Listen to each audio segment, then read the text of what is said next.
আসসালামু আলাইকুম সম্মানিত ভিউয়ার্স, আজকে আমি গার্মেন্টস বা টেক্সটাইল সেকশনের একটি গুরুত্বপূর্ণ সেকশন নিয়ে আমরা আলোচনা করব। আমাদের এই জনবহুল দেশের একটি বিশাল অংশ যে সেক্টরের সঙ্গে জড়িত সেটা হলো টেক্সটাইল বা গার্মেন্টস। এই টেক্সটাইল সেক্টরে বিভিন্ন সেকশনে বিভিন্ন রকমের কাজ হয়ে থাকে এবং তার মধ্যে একটি জনপ্রিয় সেকশন হলো সার্কুলার নিটিং। আর এই সার্কুলার নিটিংয়ে আমরা যে সমস্ত ফেব্রিক বানিয়ে থাকি সেগুলো হচ্ছে যেমন আমরা সচরাচর ব্যবহার করে থাকি polo shirt, T shirt, hoodie, jacket, trouser. এগুলো সাধারণত সার্কুলার নিটিং মেশিনের সাহায্যে তৈরি করা হয়। আর এইগুলো কোন ফেব্রিক কোন টাইপের মেশিনে তৈরি করা হয় আজকে আমি আপনাদের মাঝে ভিডিও ধারণ করে দেখিয়ে দেব যে আসলে টিউব ডাই মেশিনে কোন ফেব্রিক তৈরি করা হয় এবং ওপেন ডাই মেশিনে কোন টাইপের ফেব্রিক তৈরি করা হয়। প্রথমত আমরা আপনাদের দেখাবো tube die machine. Tube die single jersey মেশিনে সাধারণত কিডস আইটেমের ফেব্রিক বেশি নিটিং করা হয়। এগুলো সাধারণত পোলো শার্ট, টি শার্ট বা স্যান্ডেল গেঞ্জি বা হুঁশিয়ারি গেঞ্জি তৈরি করা হয়।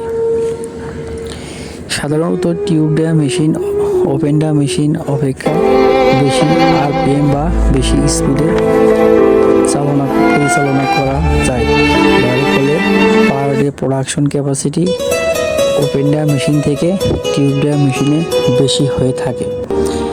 এবং টিউব ডাই মেশিন একটি অপারেটর দুটি মেশিন পর্যন্ত চালাইতে পারে, যা কোম্পানির একটি লাভজনক। এবং ওপেন ডাই মেশিন সাধারণত একটি অপারেটর দ্বারা একটি মেশিন পরিচালনা করা হয়। এই মেশিন সিঙ্গেল জার্সি মেশিন থেকে একটু স্লো আরপিএম বা কম স্পিডে ঘোরানো হয়, যার ফলে প্রোডাকশন ক্যাপাসিটিটা একটু কম হয়। এবং এই মেশিন অত্যন্ত হাই হওয়ার কারণে এবং অনেক জায়গা জুড়ে অবস্থিত বলে একটা অপারেটর দিয়ে একটা মেশিন পরিচালনা করা হয়। ওপেন ডাই মেশিনে সাধারণত আমরা হুডি, ট্রাউজার, জ্যাকেট এইগুলোর জন্য এবং পোলো শার্টগুলো কাপড় সাধারণত ওপেন ডাই মেশিনে বেশি তৈরি করা হয়। এবং ওপেন ডাই মেশিনগুলো সাধারণত বেশি জায়গা লাগে সেট আপ করতে এবং টিউব ডাই মেশিন অল্প জায়গা লাগে সেট আপ করতে। এইগুলো মেশিন সার্কুলার নিটিং মেশিনগুলো সাধারণত একটি লাভজনক একটি ব্যবসা আইটেমের মধ্যে থাকে এবং এই মেশিনগুলো অল্প খরচের মধ্যে সেট আপ দিয়ে একটি প্রতিষ্ঠান সহজেই প্রোডাকশনে যাইতে পারে। আজকে আমি আপনাদের মাঝে সার্কুলার নিটিং মেশিনের দুইটি আইটেম দেখালাম। একটি হচ্ছে tube die single jersey machine আর একটি হচ্ছে open die single jersey machine. এবং এই নেক্সট টাইমে আমি আপনাদের আরও কিছু ভিন্ন আইটেমের সার্কুলার নিটিং মেশিন দেখাবো, যেগুলো আপনারা দেখে অত্যন্ত আনন্দিত হবেন।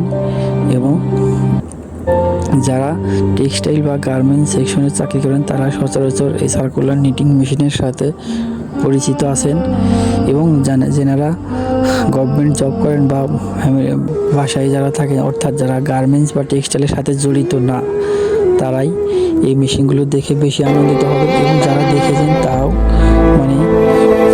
আশা করি দেখে উপকৃত হবেন এবং কীভাবে মেশিনগুলো স্মুথলি চালানো হয় এবং কোন সুতা কীভাবে মেশিনে প্রবেশ করে সেগুলো আপনারা দেখতে পাচ্ছেন। এবং যারা নিটিং সেকশনে চাকরি করেন তারা তো ইনশাল্লাহ সবই জানেন। তার মধ্যে একটি জনপ্রিয় সেকশন হলো সার্কুলার নিটিং। আর এই সার্কুলার নিটিংয়ে আমরা যে সমস্ত ফেব্রিক বানিয়ে থাকি সেগুলো হচ্ছে যেমন আমরা সচরাচর ব্যবহার করে থাকি polo shirt, T shirt, hoodie, jacket, trouser. এগুলো সাধারণত সার্কুলার নিটিং মেশিনের সাহায্যে তৈরি করা হয়। আর এইগুলো কোন ফেব্রিক কোন টাইপের মেশিনে তৈরি করা হয় আজকে আমি আপনাদের মাঝে ভিডিও ধারণ করে দেখিয়ে দেব যে আসলে টিউব ডায়া মেশিনে কোন ফেব্রিক তৈরি করা হয় এবং ওপেন ডায়া মেশিনে কোন টাইপের ফেব্রিক তৈরি করা হয়। প্রথমত আমরা আপনাদের দেখাবো tube dia machine. Tube dia single jersey মেশিনে সাধারণত কিডস আইটেমের ফেব্রিক বেশি নিটিং করা হয়। এগুলো সাধারণত পোলো শার্ট, টি শার্ট বা স্যান্ডেল গেঞ্জি বা হুঁশিয়ারি গেঞ্জি তৈরি করা হয়। সাধারণত tube dia machine open dia machine অপেক্ষা বেশি আরপিএম বা বেশি স্পিডে পরিচালনা করা